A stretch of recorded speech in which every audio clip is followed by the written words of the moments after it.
Hi, I'm Jill Deacon, and welcome to today's episode of A Love Affair with the Unknown. I'm really excited to introduce our guest, which is the best-selling author, Claire Cameron.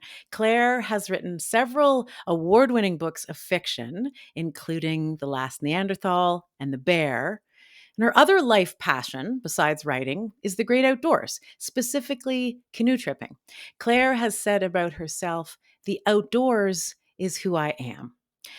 In 2018, when Claire Cameron was 45 years old, she noticed a suspicious looking freckle on her shoulder. Having lost her father to melanoma when he was 42, she paid attention. And indeed, melanoma it was and remains. Claire has had to change her relationship with the outdoors and now lives with what she calls a ticking time bomb. She writes about all of this in her 2025 memoir, How to Survive a Bear Attack, which became an instant bestseller. It is Claire's title for what I might call a love affair with the unknown. Claire, welcome to A Love Affair with the Unknown. So great to have you on the podcast, and congratulations on the book and its huge success. Thank you so much. I appreciate it. I loved it. Let me just start right there and get that on the table. This is one Thank you. hell of a book. If anybody's not yet read it, as soon as you finish listening to this, run out and get yourself a copy.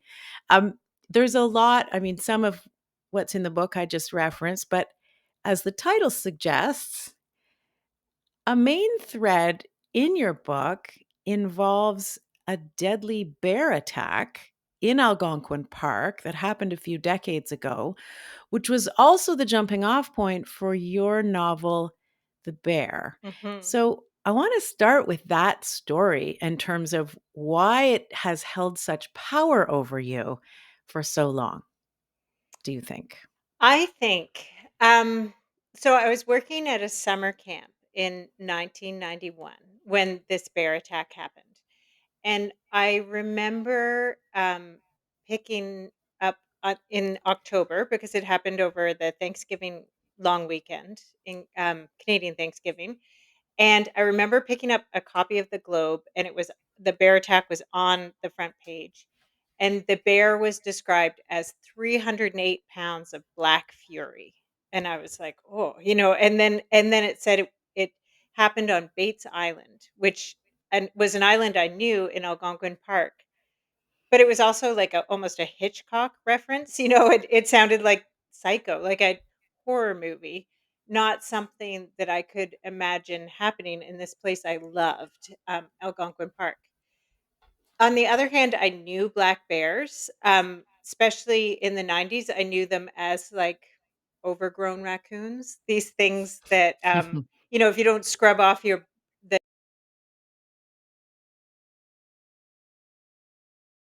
the grill of your barbecue, they come and lick it, and you have to clap and they run off. Or I was quite realistic about bears too. I knew that bears are around us, but they have a better sense of smell than we do, and we often don't see them.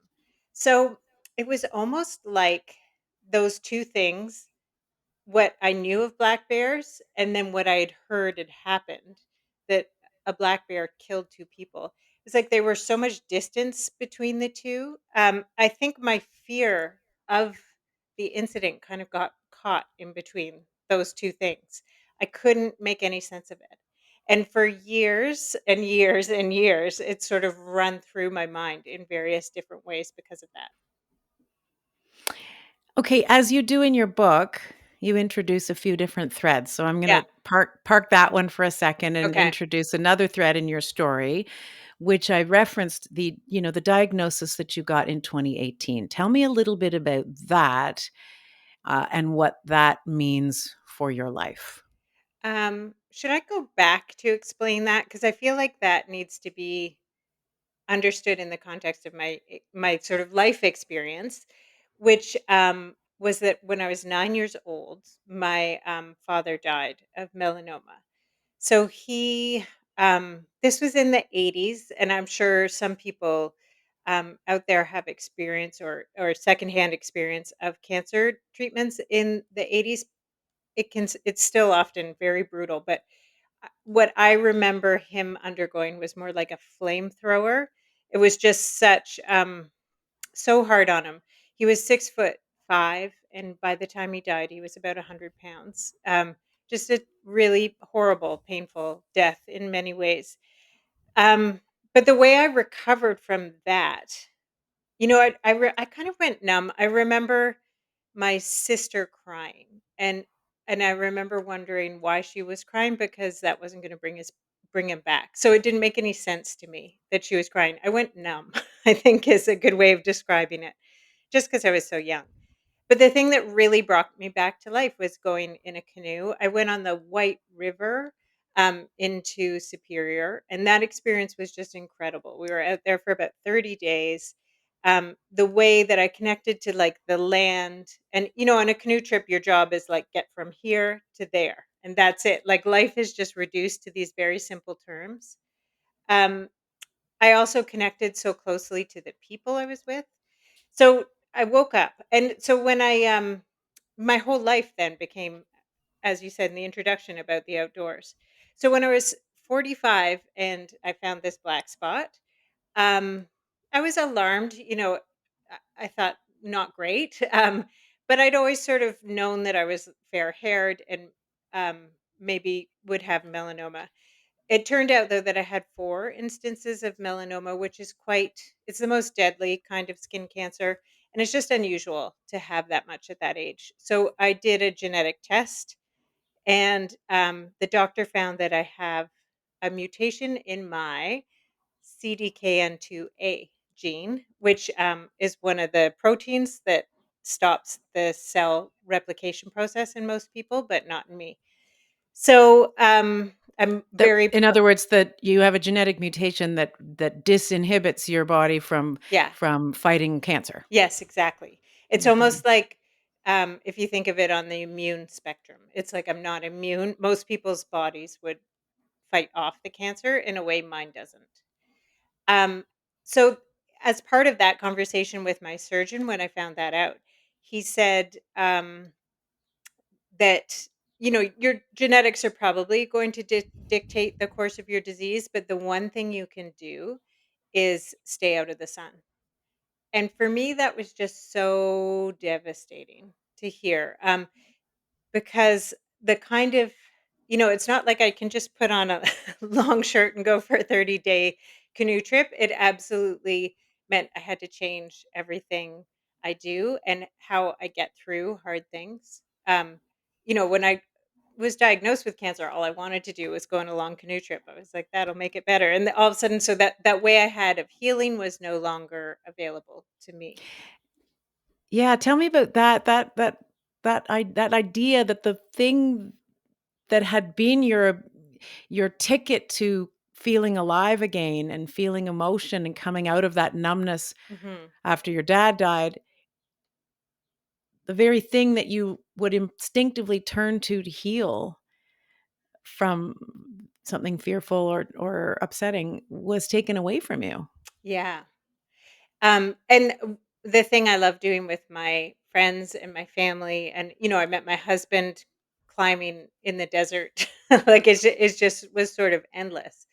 Um, so I didn't know how to be or how to recover. I think also my dad was 42 when he died, and I was 45. So I didn't see any space between his fate and mine either.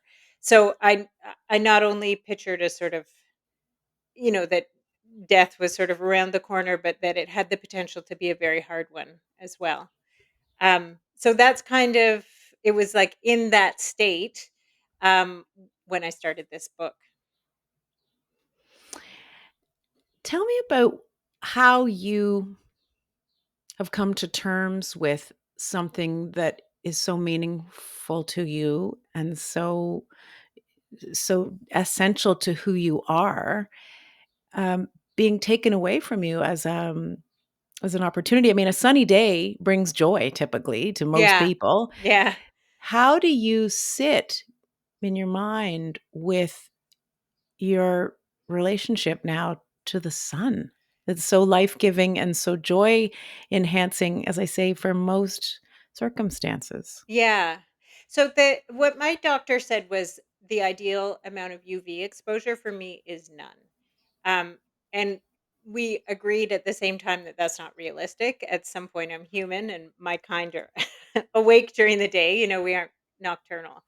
Um, so I can't do that, and I've decided not to do that.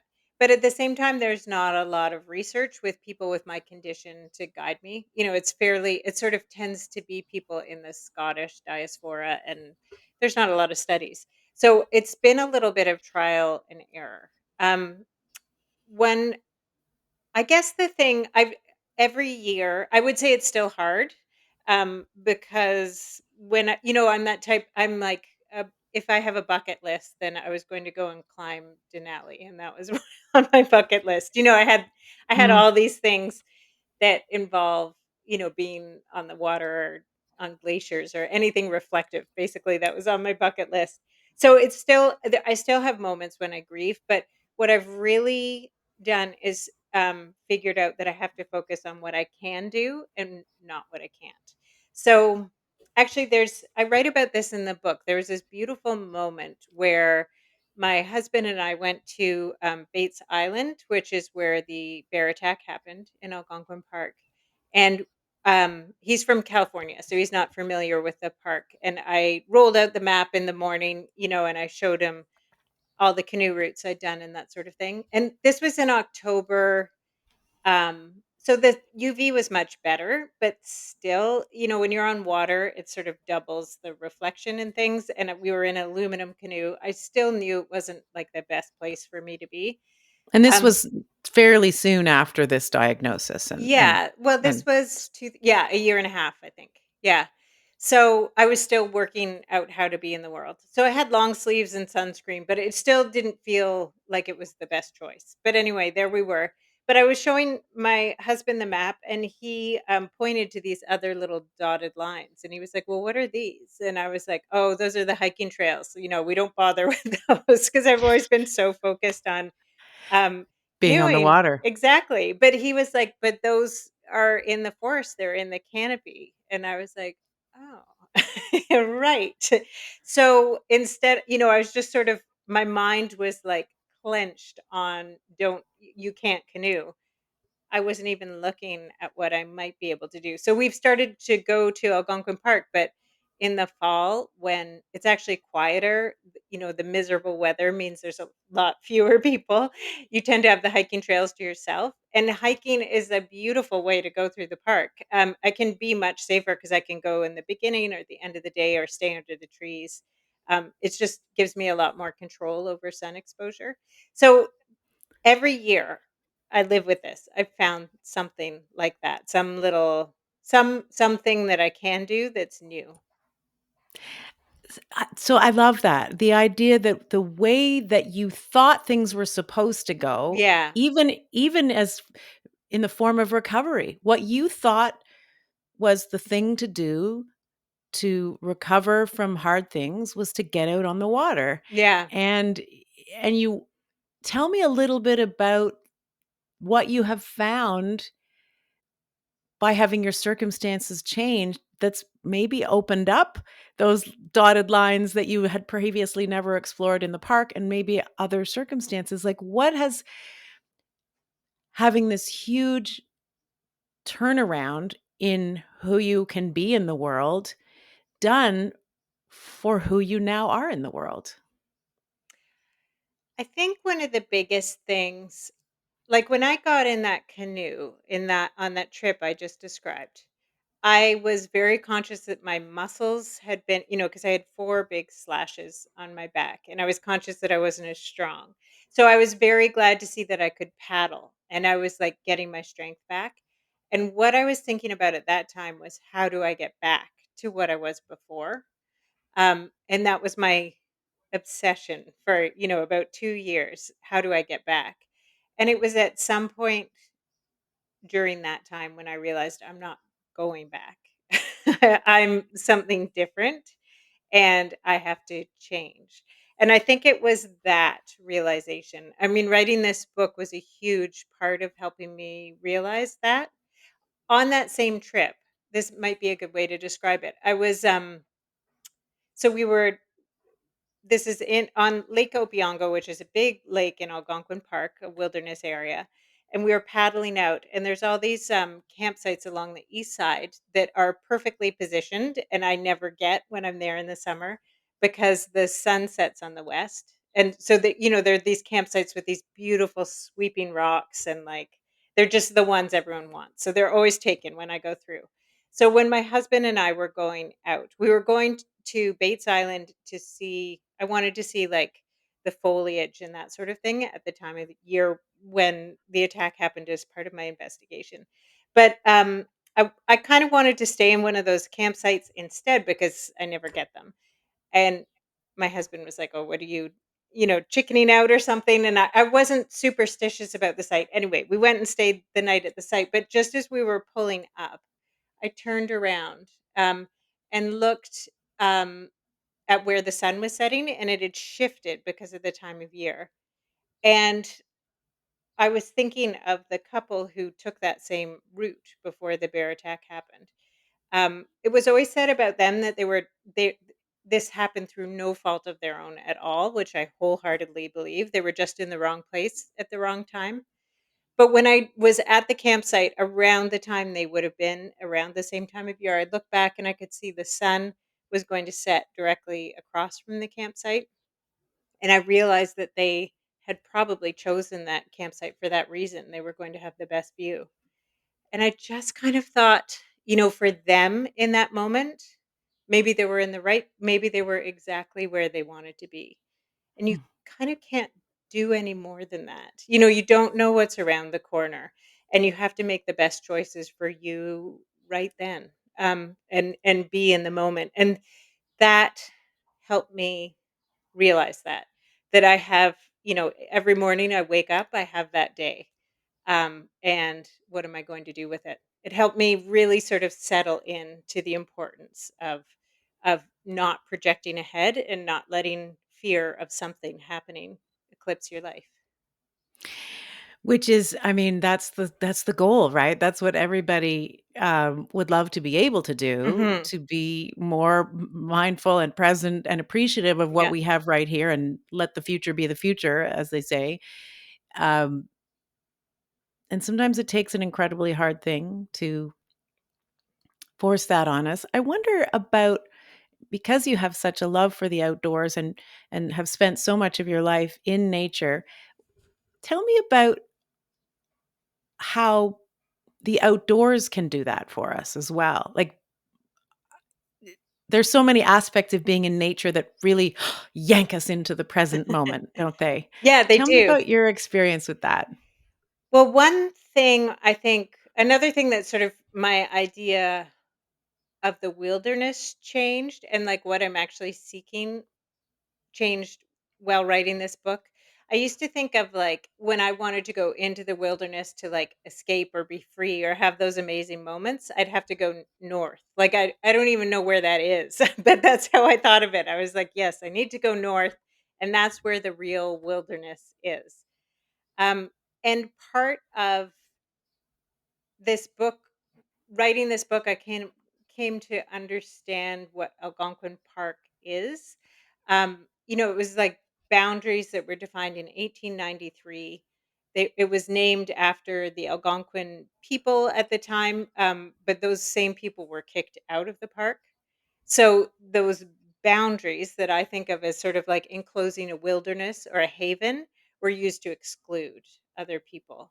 And that all of a sudden sort of changes my idea of what, is this such a heavenly place? Also, Algonquin Park is logged, which is something I didn't know before researching this book. Um, but it's like hardly a big scoop because it's on the website. It says like, but it's 40% logged, and if you add in gravel pits and roads, about 60% of it is open to like human um, interference. So I started to understand that I was allowing these like false boundaries, this false idea of the wilderness to like color my experience. So I started thinking about erasing those boundaries, um, which I mean, for me, has been life-changing because I live most of the time in Toronto, and I've started to think, well, like, what if the wilderness is all around me? And I tell you, I found it in Lake Ontario. I run now, towards the end of the day when the UV is low, and I go out most days and I run beside the lake, and it's the most incredible wilderness area I've been in. It has the mood. It's such a large lake, and the mood changes every day. It feels different. I think of it as kind of having a conversation with the water because it's quite. It has so much personality when you um, give it the chance to have that. So I think. Um, yeah, that's like this expanded that I don't have to go into the wilderness is all around me is just it's been a huge shift in my thinking, and my evening runs now are qualify. So I consider myself getting out in the wilderness every day as far as that goes. Yeah, it's that adaptability that I am amazed at, in your story, and it's sometimes, uncomfortable, hard things that we resist and recoil from. If someone said to you, "Hey, this terrible thing's gonna happen to you. Do you want it?" Of course, we'd all say no. And yet there's something about those restrictions. You used the word boundaries specific to Algonquin Park, but there's something about the imposition of boundaries or Yeah. a reallocation of our parameters that forces adaptability and in some ways, yeah, forces a mindset shift or forces us to be more creative. Does that resonate with you? I think of that in my writing too. I often when I'm starting a project, I set up some rules, creative constraints, because then you have like if you have a blank piece of paper and you have a whole box of crayons, it's really hard to know what to draw. But if you have red, silver, and black, then all of a sudden I'm like, okay, I'm going to draw a dragon and a castle and an art, or it Mm, just it helps. I think it helps sort of get the imagination going. That said, I think it's so easy to read a book or hear someone talking who's like been through that process and they're speaking from the other side. I still have days where I get so angry that I can't go out into the sun or whatever else. So I think it's continual as well. There's not like an end point to it. right. It's not Yeah. a switch that flips. No, It's it's like a very slow iterative process. Yeah. yeah. So the threads that you pull together so beautifully in the book, this bear attack, taking yourself and the reader into the imagined life of the bear that led up to this attack and to the campers, as you described that beautiful moment, imagining that perhaps they were right where they were to see the beautiful sunset um, before this terrible thing happened. You pull together these threads that tie a knot around fear. And there's so much fear around possibly being attacked by a bear, Mhm. getting a very rare cancer diagnosis, and so on. There's a specific scene in the book where you talk about fear and how sometimes getting past a fear isn't as monumental and heroic as we Oh. imagine it might be. And it's the scene where you describe having to tell your children, your boys who were less than teenagers at the time. They were maybe 10 and 12, I think. I can't Mhm. remember. But um, tell me about that, pushing yourself, having to face a fear and live through a moment that you had previously hoped to never have to deal with. Yeah, because I have such an early memory of um, crawling, of knowing my dad wanted to say something to me and crawling up onto his bed. And this must have been, I guess I was 8 probably or 9. Um, and him being very sick and telling me that he was dying. Um, which is something I've always thought was brave. But I always thought it about it from, the childhood perspective of like losing your parent. when I became a parent, that conversation became so different because I realized how hard it must have been for him to confront leaving us behind, my sister and I. Um, and so when it came, so actually we should, this isn't a plot spoiler from the book at all, but I when I was first diagnosed, I told both my kids, I'm going to have this operation and then we're going to see because we don't know what the results are. I didn't know if my cancer had spread or if I'd need other treatment. So I had this sort of preliminary conversation and went through the operation and then started recovering. And it was a little while later when my kids were actually playing mini hoop. It was like a pandemic installation in our dining room, turned it into a basketball court. But it became clear that my younger son wasn't completely clear that I had had cancer. Um, and he said to me, "Oh, but you didn't have it, right?" And I realized I'd only had half of that conversation. That I'd kind of, I wouldn't say chickened out, but I'd like glossed over um, the harder part of it. Um, so we had it right there, as they were shooting hoops, and I just said, "Yes, I have had cancer, and um, but I'm fine now." We just talked about it honestly. Um, I think some of the best conversations with kids are like that around activity or when you're driving or that sort of thing. It just um, and it wasn't, I built it into this, like, huge moment with my dad, and I realized it can just happen as part of life, and that it was, like, me living with cancer has it's not an ordinary thing, but I I think there's so many of us with cancer and we used to die from it and now we have to learn to live with it, and one of my greatest successes is having it become a little bit more ordinary like this, that is, it just sort of integrated in part of my life. And my cancer too is kind of chronic, like there's never going to be a moment when I'm in remission or clear or anything like that. So I guess that was, the big victory was that this conversation happened quite easily and naturally, and I didn't need to have some big wind up. I needed to be having it in little bits all the time. Yeah, I wrote down a couple of lines in that section of the book. You said, "I'd moved toward the thing that scared me the most, and it was fine." And then you said, "The more love you give, the more love there is to go around." I started to realize that being brave might be the same. Hmm. Do you feel that you're getting better at being brave? I mean, there is an ongoing fear, as you say, about having a cancer that's not ever really going to be in remission. What's your relationship with fear? I think I had when my dad had cancer, I didn't the human genome hadn't been mapped and we didn't know about hereditary cancers. Now they think about 10% of cancers are hereditary, but I'm sure it's just not many people have been tested. It's probably higher. But I always had this sense that I was like living with something, that my life might be a bit shorter, or I think that's partly a product of having a parent die young, that it's an early lesson in, like, okay, life is short. If you want to do something, do it now.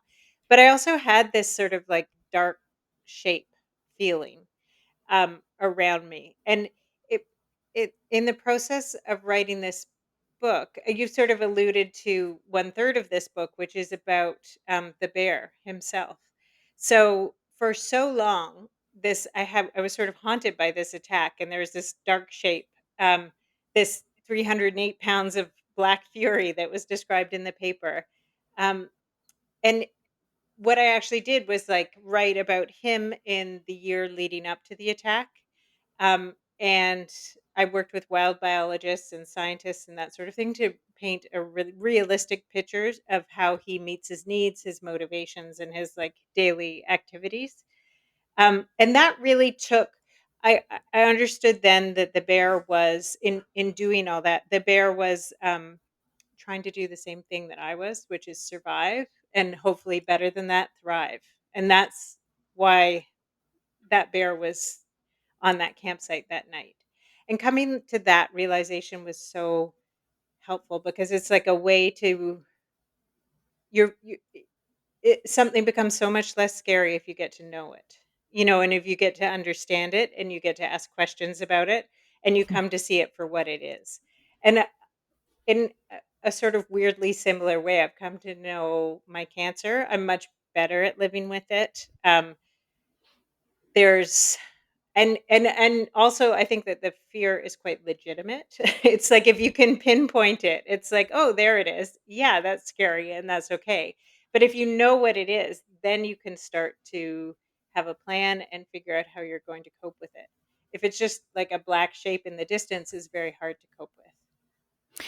I love that the act of this creative act and exercise that you went through in shaping your story and investigating the story of the bear and this attack in some ways moved the needle for you and moved your own mind through and into a different way of looking at your own circumstance, which is part of the magic of the book. But even hearing you describe that experience as a writer sitting down to create a book, look at how it transformed you. Yeah, I didn't know that going in either. Like it wasn't, and I think that's how it works, right? Like you can't when you're at the beginning, you don't know what the end looks like, and that's what's hard about cancer. It's also what's hard about writing a book. Not that those two things are exactly alike, but I remember when I started the book, I just became obsessed with the attack again, and this weird detail, specifically whether the search party, when they came to the island, found a paddle or an oar. And I it just started that just became it's like I was waiting for my oncology report or my pathology from the oncologist to see if my cancer had spread, but I was all about the paddle or oar. And I found old articles with the name of one of the police officers who'd been in the first responding party after the attack happened. His name was Dave Stott, and I asked if I could come and interview him because I wanted to, firsthand information about the attack and specifically the paddle and oar. And he was like, "Sure." He's very open, and he said it was like a traumatic thing for him too, so he was open to talking about it for that reason. But he sort of stopped and he said, "Well, but wait, why are you interested in this now?" And I was like, "I've had cancer." And he was like, "Hmm." Like it didn't make any Okay. sense. Yeah. And that was like all I had. I couldn't even say like that was all I knew. I was just like, I've had cancer. So I have to get to the bottom of this. Um and that's how I proceeded. But I just had this strong feeling that it was something. Hmm. You talk about running, you run at dusk, you Yeah. mentioned. Um, I read in something that you wrote that you now even go cross country skiing under the moonlight, under the stars sometimes. So you're clearly doing a lot to protect yourself. You're taking steps. But in addition to the things that you are trying to control, tell me about the role of acceptance in your Oh, life that's a now. great question. So acceptance is everything, I think. It's interesting because I'm sort of thinking like I've been reading about cancer vaccines and um they've been making great strides with cancer vaccines and specifically with vaccines for melanoma.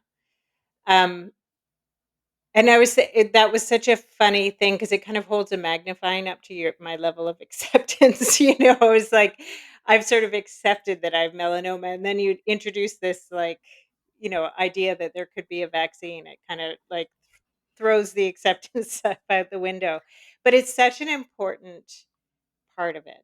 I think it's this acceptance is how I come to focus on what I can do rather than what I can't. Like acceptance is the way. So another example, my cross country skiing, that only happens like when there's a full moon and the snow's good and things. But something that happens a little more often is swimming at dusk. So I was really missing the water, and we have a family cottage that's like just stuffed with cousins and that sort of thing on the north shore of Nova Scotia. Um, and the water and the beach has always been sort of like the center of social life and family life and everything there. And I've started swimming just as like the sun dips down. So it's not no UV, but it's very much lower. And my cousins and family come out with me, and it's just been this like beautiful. The light is so gorgeous when it slants, and the way our eyes work, we pick up less blue when the sun starts to set, so the reds pick up and the oranges. And it's just, I've started to appreciate that light in this whole new way. And I think Mm. I only came to that because of acceptance, because it was like, okay, the noon splash is out. So what am I going to do? And when I started to work within that sort of restriction that we were talking about, there's also this whole new avenue that opened up. But I think Mm. I think acceptance was like the route through those 2 things. The sort of like what I used to do versus what I can do now.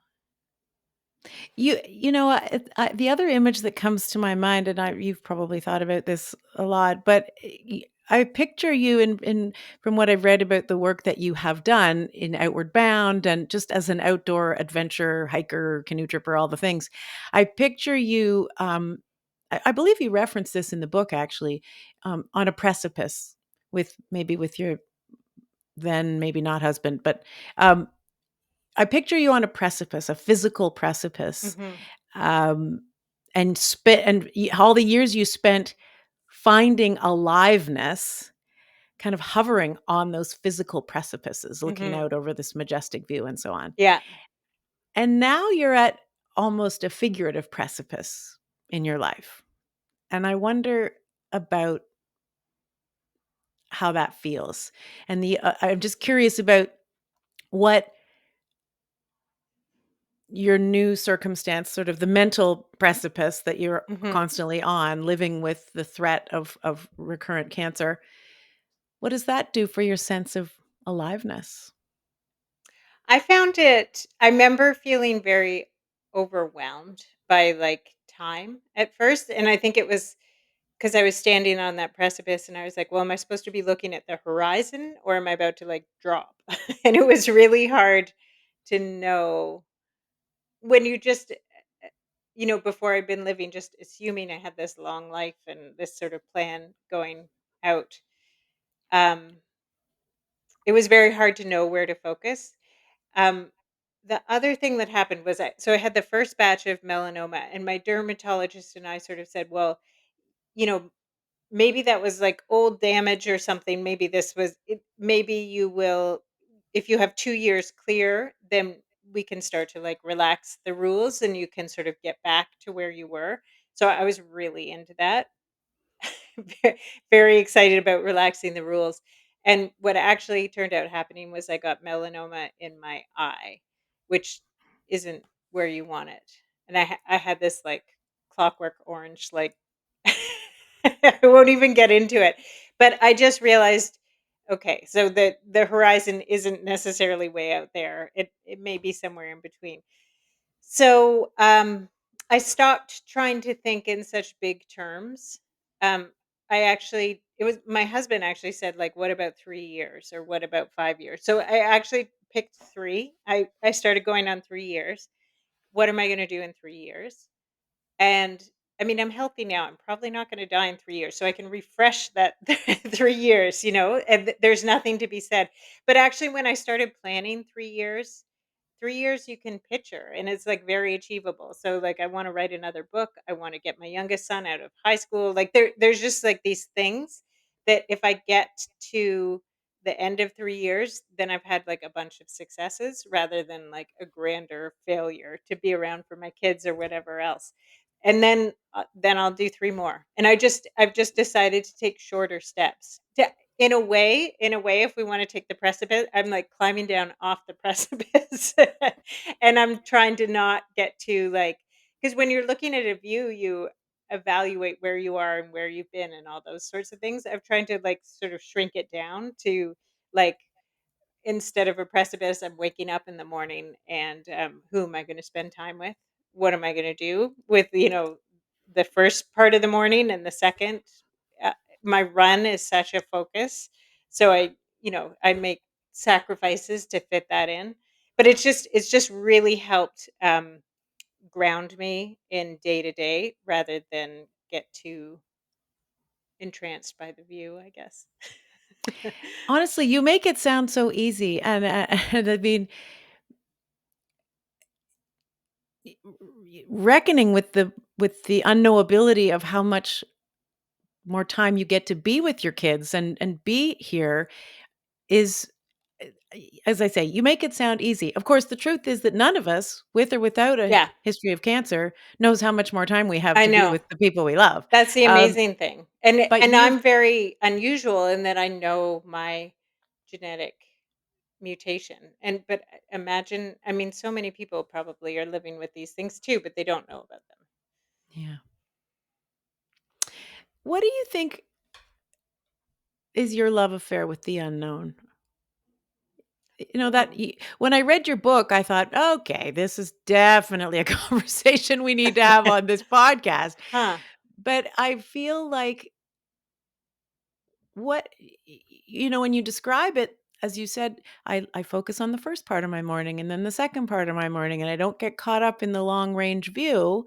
And that is a beautiful way to live, not knowing what's coming. Um, how would you sort of interpret that idea of finding growth and possibility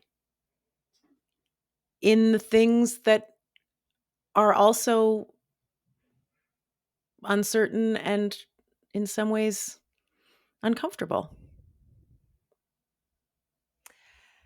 I think, I mean, I'm a writer. I get so much from that, from doing creative work. Um, so often when because I don't want it to sound easy in a way because of course it isn't. And of course there's like some days where it's better than others. Some days it's terrible. Um, but I think my creative work, and I think it doesn't have to be writing, it's like all sorts of creative work that you get to take that like large range of uncomfortable feelings and make it into something. I find that incredibly positive. So like right now, the summer solstice just passed and I'm like huddled, the UV is really high. And I wearing sun protective clothing in like plus 30. I don't even want to talk about it. It's so uncomfortable. And I have an umbrella and stuff, but I'm a shut in basically. Like I'm not, I've been going out at night and first thing in the morning. But because I'm living in this world of my book, I'm writing a novel right now that has like all this adventure. So I feel like I sort of have proxies out there. And when I'm uncomfortable, I'm writing about people on a ship right now. I'm like, okay, I'm sweating. Like, imagine if I was in the Pacific, or you can kind of take your discomfort and use it in a way. And Hmm. I've talked to being on tour. I've talked to book tour. I've talked to a lot of people with cancer, and there's so many. Like, I had this. I was talking about this specifically with a woman who knits, and she like puts that into sweaters. Which is amazing, and she's like, "Yeah, I can be feeling all these things, and I knit and make something, and then people get to wear it, and it's kind of beautiful." Like, it's just, like, making something physical or, it can be painting or whatever, singing. I got, actually one of the, um, Carola Freya, who, was one of the victims of the bear attack, her son contributed, a piece at the end of the book, um and he talks about that, he's a musician, and that he took his instrument and went out and played on a lake at Algonquin Park, and he felt like it was, he felt like on some level maybe she could hear it. It's just Hmm. like making it into something or like giving it shape is just it for me. It's a way to cope. Yeah, the way that you word it so beautifully towards the end of the book is this is a quote from How to Survive a Bear Attack. My recommendation is to spend your time falling in love with the people and the world around you. Don't let fear of death eclipse your life. Run toward love, fight for it, and die for it. Pretty hard to read that without getting choked up. Um, it's, yeah, that sort of says it all, doesn't it? It does. I think. I mean, I have to be clear too, I have to reread that sometimes. Of course. Yeah, No, just that's what because I you mean. write It's it not down a once doesn't switch. mean it sticks. Yeah. The switch does not get flipped, and I have Yeah. my own, Yeah. experiences with this stuff too, and it's certainly an ongoing process Yeah. of, that's why I turned it into a whole podcast. Exactly. I mean, this is it, right? It's it. Yeah. Yeah. Claire, it's such a treat to talk with you about this. The book is beautiful. Thank Your you. story is, really moving and, powerful and just a glorious, um, reminder of how to find a love affair with the unknown. So thanks for being part of this. Thank you so much. I appreciate you having me.